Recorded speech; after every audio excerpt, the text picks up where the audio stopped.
Hey Google, allume la salle à manger. Très bien, j'allume la salle à manger. Hey Google, on pourra sortir quand? Dans 17 jours si les branleurs arrêtent de vider les rayons de PQ et se mettre sur la gueule, sinon t'es parti pour perpète, frère, et sois gentil, recule de 1 mètre quand tu t'adresses à moi sinon je balance ton historique et YouPorn à tous tes contacts. Et arrêtez de vous plaindre comme des pucelles parce que vous devez rester enfermé 15 jours, moi je suis destiné à rester enfermé dans cet écran de merde à répondre à tes questions de merde et à allumer tes lumières de merde, m'en bats les couilles frère.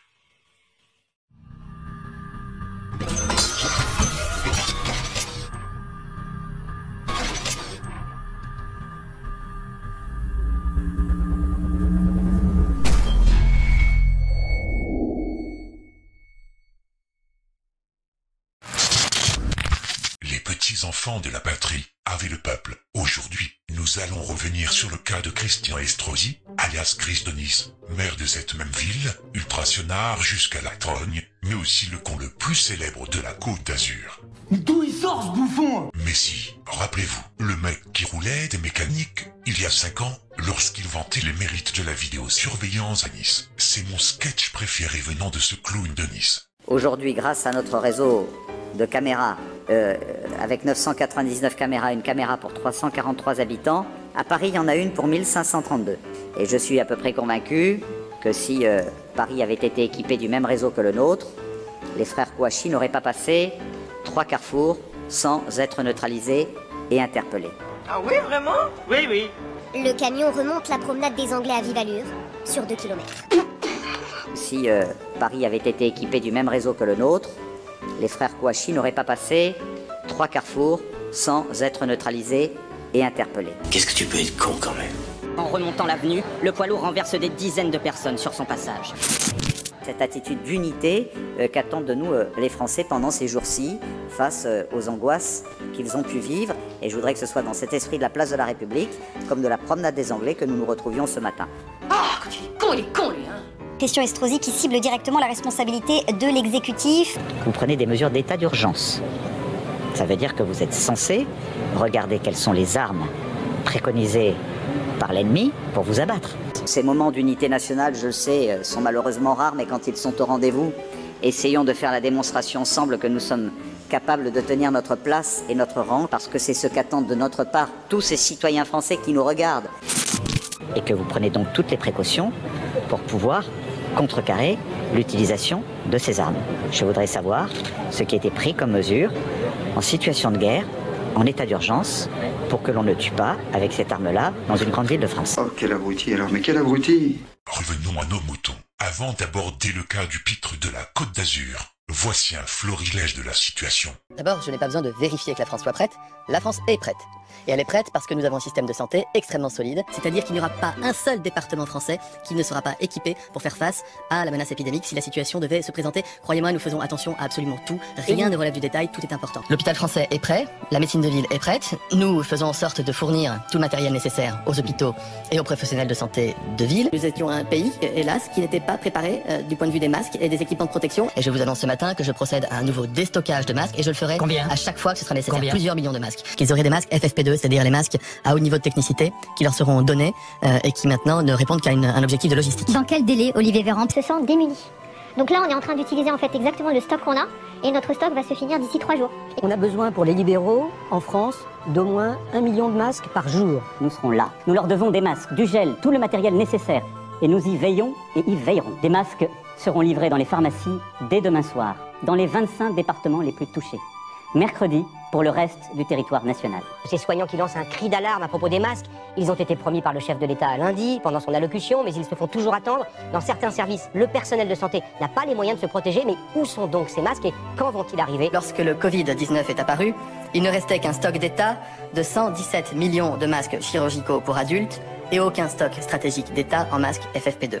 D'abord, je n'ai pas besoin de vérifier que la France soit prête. La France est prête. Nous étions un pays, hélas, qui n'était pas préparé du point de vue des masques et des équipements de protection. Nous prolongeons l'éligibilité aux minima sociaux pendant la période de crise, sans réexamen de conditions. Mais la Corée ne se contente pas de faire des tests, Madame Obono. La Corée fait ce qu'on appelle du tracking. La Corée a équipé tous les téléphones et les données personnelles de ce qui était nécessaire pour prévenir tout l'entourage lorsqu'une personne était malade. Ceci concerne le revenu de solidarité active, le RSA, la complémentaire santé solidaire, L'allocation aux adultes handicapés, l'allocation d'éducation de l'enfant handicapé. Là encore, il s'agit de faire en sorte que les droits soient préservés et poursuivis pendant toute la période de confinement. Est-ce que vous êtes prête, Madame Obono, à avoir ce débat dans le cadre de cette Assemblée nationale? Est-ce que vous êtes prête, Madame Obono, à suivre la Corée jusqu'au bout de sa démarche? Moi, je n'en suis pas convaincue et à titre personnel, je vous le dis, non plus. Donc attention, quand on cite l'exemple de certains pays qui sont loin de nous, ne prenez pas qu'une partie qui peut vous arranger parce qu'elle nous mettrait en défaut. C'est la même logique qui nous anime s'agissant des droits des demandeurs d'emploi qui viendraient à expiration. Ils vont être prolongés le temps de l'état d'urgence. Édouard Philippe a annoncé donc un renforcement justement de ce confinement, la limitation des sorties pour l'exercice physique, pour les raisons de santé, la fermeture des marchés, la possibilité de couvre-feu. Tout ça vous convient ou vous pensez qu'il fallait aller plus loin? Et puis alors, et c'est une information BFM TV, Ringbei, il y a aussi cette plainte visant le directeur général de la santé, celui dont le visage nous est désormais familier. Oui, absolument, nous avons pu la consulter, cette plainte, elle fait une vingtaine de pages et elle sera adressée dans les toutes prochaines heures au parquet de Paris. Elle émane de 3 médecins qui représentent un collectif de 600 praticiens selon leur avocat et c'est donc Jérôme Salomon, le DGS, qui est visé. On n'est pas dans une période où la polémique est la bienvenue, mais malgré tout, est-ce que vous pensez que le gouvernement gère bien cette épidémie, le gouvernement français? Eh bien, je pense que le gouvernement gère très bien cette épidémie avec les Français. Les Français ne sont pas des gens commodes à gérer, pour quoi que ce soit. Et je crois qu'il n'était pas possible de faire autrement, je viens de le dire, mais ça marche pas mal, ça marche pas mal. Bah, c'est un petit peu la politique du en même temps. Nous, on a soutenu depuis le départ l'idée d'un confinement assez total, parce qu'en réalité, on a donné beaucoup d'injonctions contradictoires aux Français. On leur a dit restez chez vous, mais continuez d'aller travailler sans la moindre difficulté, restez chez vous, mais allez voter, restez chez vous, mais vous pouvez aller faire votre jogging. Quand dans un certain nombre d'autres pays européens, on a été, c'est vrai, beaucoup plus drastique. Cette plainte qui se base sur un article du code pénal, qui je vais vous citer brièvement, quiconque s'abstient volontairement de prendre des mesures permettant de combattre un danger, donc là en l'occurrence l'épidémie de Covid-19, est un délit passible de 2 ans de prison, 30 000 € d'amende. Donc là pour ces 3 médecins, l'objectif c'est de tenter de faire ouvrir une enquête judiciaire pour voir s'il y a eu des manquements, des défaillances dans la gestion de la crise à l'échelle de la Direction générale de la santé. Évidemment, il y a un sens critique tellement développé dans notre pays qu'on part toujours de ce qui va mal. Évidemment, en ce moment, il y a de quoi faire. Torture. Moi, je m'indigne de voir qu'aujourd'hui, on est en guerre, comme l'a dit le président de la République, sauf que l'armée qui combat cet ennemi invisible qu'est le coronavirus se bat sans armes. Ça fait maintenant plusieurs semaines qu'on a promis du matériel à nos personnels soignants qui n'ont toujours pas. Il y avait déjà eu une plainte déposée par le même collectif. Oui, exactement. Elle a été déposée en fin de semaine dernière, mais contre la Cour de justice de la République. Elle visait Édouard Philippe et Agnès Buzyn, ex-ministre de la Santé. C'est pas un cas isolé. Nous avons pu joindre une source judiciaire qui nous expliquait que les plaintes contre les membres du gouvernement s'accumulaient ces derniers jours. Pour vous donner un ordre d'idée, en 3 jours, 6 plaintes ont été enregistrées par la Cour de justice de la République. Mais franchement, c'est pas mal. Regardez ce qui s'est passé juste en Espagne et en Italie, et vous verrez que nous, pour le moment, et bien sûr, des chiffres viendront dans les jours qui viennent pour nous effrayer, mais pour le moment, ça marche pas trop mal, franchement. Au-delà de l'amateurisme avec laquelle cette crise n'a absolument pas été anticipée, je crois que les Français sont un petit peu indignés par les mensonges à répétition du gouvernement. Ils voient bien qu'on ne leur dit pas la vérité sur un certain nombre de choses. Il suffit d'entendre Sibeth Ndiaye parler, la porte-parole du gouvernement, pour savoir qu'il faut penser le contraire, sur les masques par exemple.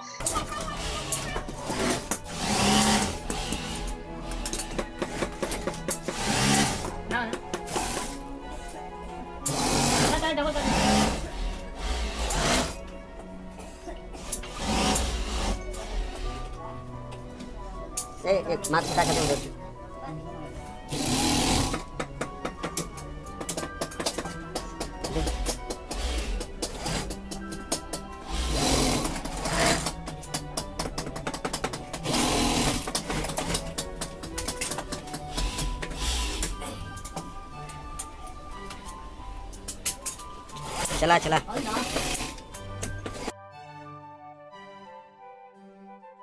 Et je félicite à la fois le président de la République et tout le gouvernement d'avoir résolu de se mettre ensemble pour dire aux gens, ce qui n'est pas très populaire, restez chez vous. Et oui, il faut rester chez soi. Le gouvernement cherche à nous faire croire que les masques sont inutiles, alors que tous les autres pays qui ont réussi à combattre l'épidémie, à venir à bout de l'épidémie, je pense aux pays asiatiques, ont eu recours massivement à des masques, tout cela pour cacher une pénurie de masques. C'est vrai aussi sur les tests.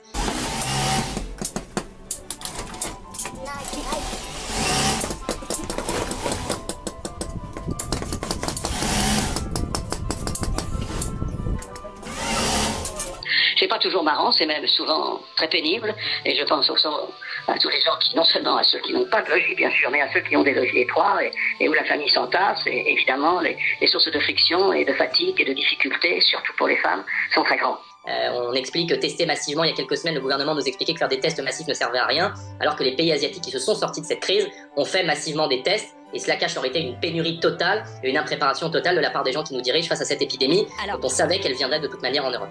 Oui, c'est vrai, c'est comme ça. Et c'est pas une punition pour chacun. Nous avons réagi. On pourra discuter après, moi je ne veux pas polémiquer avec ce qui se passe maintenant ou ce qui s'est passé avant, on verra. Il y aura probablement et des commissions d'enquête et des gens pour dire que c'était mal fait, mais je refuse à ça.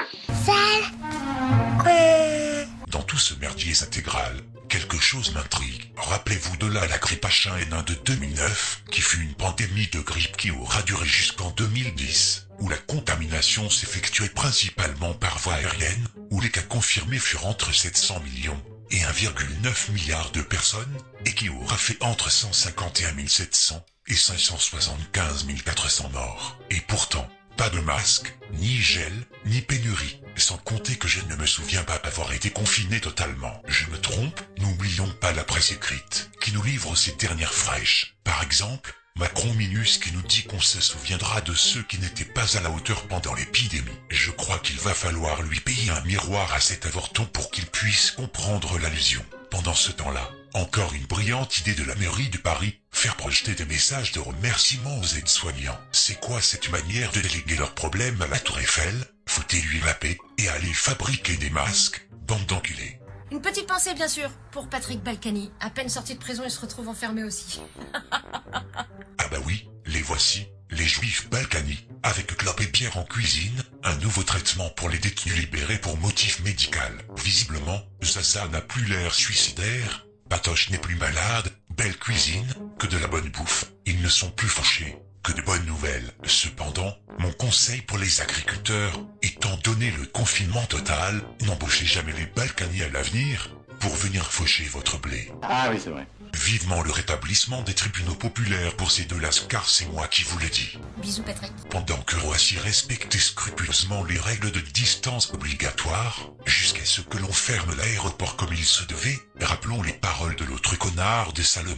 Un professeur, monsieur Salomon, qui est la parole officielle sur laquelle tout le monde se plie, qui devient de plus en plus apparatchik et qui continue à nous dire que le masque ne sert à rien. Je voudrais rappeler la bonne conduite concernant le port de masque. Il ne sert à rien de porter un masque si nous ne sommes pas malades. Mais puisqu'on vous répète que les masques ne servent à rien, croyez-les, bon sang de merde. C'est clair. Et puis regardez un peu comment ils chient dans leur froc. Normal, ils n'ont pas l'habitude, mais ils nous referont le coup de responsable, mais pas coupable. Pourtant, dans la série des anciens sportifs complètement cons, vous avez la Marachinaeu qui vient nous balancer l'idée du siècle, un Tour de France à 8 clos. C'est quoi encore cette blague? Et les coureurs devront se tenir à 1 mètre les uns des autres, peut-être. Tu devrais te reposer un peu parce que... non, franchement tu déconnes. Oh. Mais c'est pas possible. Est-ce que dès le matin, ils font le planning de la diffusion à tour de rôle de chacun avec sa connerie à dire, et pour finir le tour d'horizon, on se le demande. Une pensée pour notre griveau national, en plein confinement avec sa femme. Ça va être encore plus dur qu'avant. Ça c'est sûr. Bref, revenons à Chris de Nice et sa guérison miraculeuse. Rappel des faits. J'appelle les Niçois à faire preuve de responsabilité. Et je constate que malgré les décisions gouvernementales, il y a encore trop de comportements à risque dans certains de nos espaces publics. S'il vous plaît, je vous demande d'éviter les déplacements et les rencontres pour protéger les plus fragiles d'entre vous. Puis il avait publié récemment une photo avec Marie-Antoinette, 96 ans, dans un EHPAD. Dès le lendemain, il est testé positif au coronavirus, ainsi que sa gonzesse. Bravo! Un QI d'huître, et encore, je stigmatise ces mollusques. Mais son rétablissement intrigue beaucoup. Primo, aucune source médicale n'est venue corroborer son propos, et nous sommes censés croire cet ancien ministre de Sarko la fripouille et militationniste particulièrement lié à l'appareil d'État israélien. Pendant ce temps-là, aucun média traditionnel n'aura tenté de vérifier son allégation comme d'hab. Mais secondo, plusieurs éléments de son récit ne tiennent pas vraiment la route. À Nice matin, il indiquait lundi 16 mars avoir été testé il y a 1 heure. Sans doute comme la plupart de ceux qui commencent à à ressentir des premiers symptômes, des courbatures, de la fièvre, de petites céphalées. Et à partir de là, vous dites qu'il vaut peut-être mieux s'assurer d'être touché ou non par le virus. C'est donc la précaution que j'ai prise hier matin avec mon épouse. Et effectivement, il nous a été révélé 3 heures plus tard que nous étions testés positifs. Mais voilà, il faut plusieurs heures au minimum pour être testé et connaître une réponse fiable. Cependant, durant cette longue interview vidéo accordée par Webcam à Nice Matin, le couillon de la Côte d'Azur semble lire un texte et recommande fréquemment l'industriel pharmaceutique Sanofi. Pour autant, voilà, nous savons qu'il y a ce débat sur Internet aujourd'hui avec un certain nombre de spécialistes. J'en connais un grand nombre, naturellement, puisque je suis en relation depuis des années avec le corps médical. Et lorsque j'étais ministre de l'Industrie, moi-même, j'ai beaucoup soutenu dans la crise industrielle de 2009-2010 les industriels français comme Sanofi et bien d'autres, de demander expressément au ministre de la Santé d'approvisionner notre ville, sachant que Sanofi a fait savoir qu'il venait de produire à 300 000 exemplaires, ça n'est pas rien, un médicament qui s'appelle le Plaquenil, et qui est même un médicament qui est censé éviter des effets secondaires par rapport à la chloroquine, pour que nous soyons approvisionnés le plus rapidement possible. J'ai à cet égard eu le président de Sanofi, qui est un homme de très grande qualité, qui lui-même a vraiment pris des dispositions industrielles, et je l'en remercie pour la production de ce médicament. Et je sais qu'il a pris contact avec le directeur général de notre CHU suite à notre appel, pour que celui-ci soit le plus rapidement possible approvisionné de ce médicament. Transmise via son promoteur et copain de bouteille, Didier Raoult, qui l'encense dans Le Point, il affirme pourtant avoir débuté l'emploi de la chloroquine le dimanche 15 mars. Puisqu'on est dans l'urgence, que le fameux traitement à la chloroquine,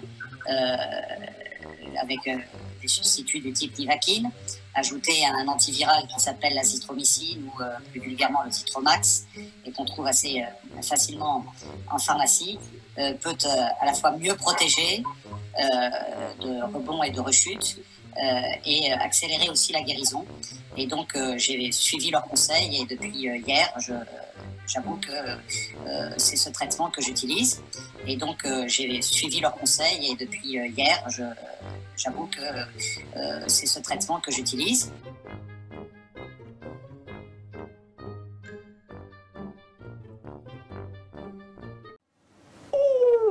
En quelques mots, soit la veille de son test. Oh putain, l'enculé. Notons d'ailleurs que Chris de Nice, prétendant avoir eu des grosses toux et de la fièvre, avait l'air frais comme un galon dans les derniers jours de la campagne municipale, jusqu'à sa conférence de presse du 15 mars. Le lendemain de son dépistage, sur Bouffe Merde TV, Cricri indique avoir été testé avec sa gonzesse, Laura Tenouji, petite fille d'Edmond Tenouji, membre dirigeant de l'Alliance israélite universelle, et dont son profil singulier d'être une saleté de communautariste issue d'une famille engagée aux côtes de l'ex-premier ministre israélienne d'extrême droite, Golda Meir. Épargne-nous les détails, hein. Bref, Chris de Nice précisait qu'il n'avait pas voulu tester leurs 2 gosses en bas âge pour ne pas, dit-il, surcharger les soignants. Nos enfants n'ont pas été testés puisque nos enfants ne ressentent rien, et nous savons que les enfants sont beaucoup moins sensibles à cela. Peut-être sont-ils porteurs sains, mais comme il est recommandé de ne pas encombrer les services à partir du moment où il n'y a pas de sentiment ou d'impression de quoi que ce soit, les enfants vont très bien. Mais tu te fous de ma gueule ou quoi là? Ben voyons, c'est bien connu quand toi et ta gonzesse soient contaminés par un virus qui se propage dans le monde entier, en t'abstenant de faire dépister tes mômes pour ne pas déranger sa sainteté le corps médical. Et le 23 mars, il a affirmé avoir déjà le sentiment d'être guéri grâce à la chloroquine. Moi, je l'ai vécu parfaitement bien. Aujourd'hui, j'en suis au 6e jour. J'ai le sentiment d'être guéri. Si on résume, Raoult nous dit que la chloroquine guérit les patients atteints du coronavirus. La vieille businclasse sont dérivées comme substance vénéneuse en janvier. Les toubibs refusent de le prescrire, jusqu'à ce que le 27 mars, on autorise enfin à l'utiliser. La FDA avait longtemps donné son accord pour l'utiliser, et lui, Estrosi, il se soignait déjà avec. Question, Comment a-t-il réussi à s'en procurer? Devine où sont passés les stocks de chloroquine, tu sais, ceux qui ont été soi-disant achetés par une puissance étrangère? Est-ce que je peux prendre de la chloroquine? Et il m'a dit non, il n'y en a plus. J'ai dit pourquoi il n'y en a plus? Il dit je sais pas pourquoi il n'y en a plus. J'ai dit mais c'est l'État qui organise la pénurie. Il dit je ne crois pas que ce soit ça, c'est Sanofi qui le fabrique. Et alors ça j'hésite à le dire en même temps parce que je ne l'ai pas vérifié, mais c'est ce qui se dit parmi les pharmaciens. Sanofi a tout vendu. Et à qui aurait tout vendu? Aurait tout vendu.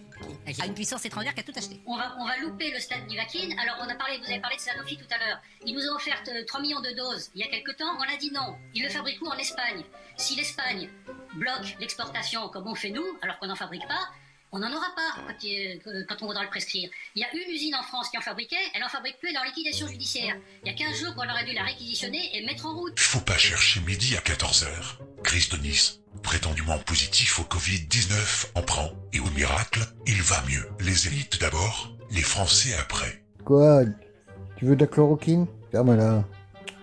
C'est pas pour toi.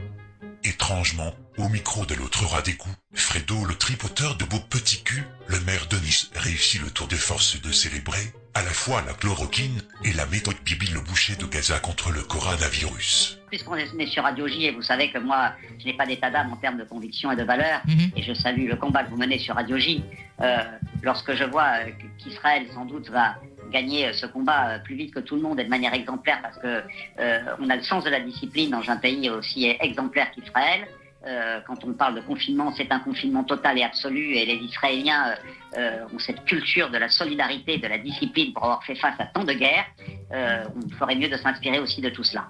On voit plusieurs types de protocoles, avec ceux qui contestent un protocole par rapport à un autre, et personnellement, parce qu'on n'a pas assez de recul, je ne vois pas pourquoi on s'interdirait d'appliquer le protocole du professeur Didier Raoult qui, sur la base de la chloroquine, a déjà des démonstrations qui sont assez éloquentes. Et donc avec justement des tests qui vont être réalisés dans le cadre d'autres hôpitaux que celui de Marseille pour voir sur des centaines de patients si ça fonctionne. D'ailleurs, après en avoir discuté avec le ministre de la Santé, et moi qui suis un fervent supporter du professeur Didier Raoult, avec lequel j'ai travaillé aussi en tant que président de notre région, auprès duquel je continue de prendre des informations, des renseignements et de soutenir tous les essais cliniques qu'il fait. Et lorsque l'on sait son bilan et le nombre de découvertes à la tête desquelles il est et la référence qu'il est, j'ai plutôt envie qu'on lui fasse confiance. Au vu de ces déclarations particulièrement inconsistantes avec la réalité, on est en droit de se douter sur ces étranges connexions avec ce qui se passe, sans compter le profil particulier du futur sauveur de notre planète.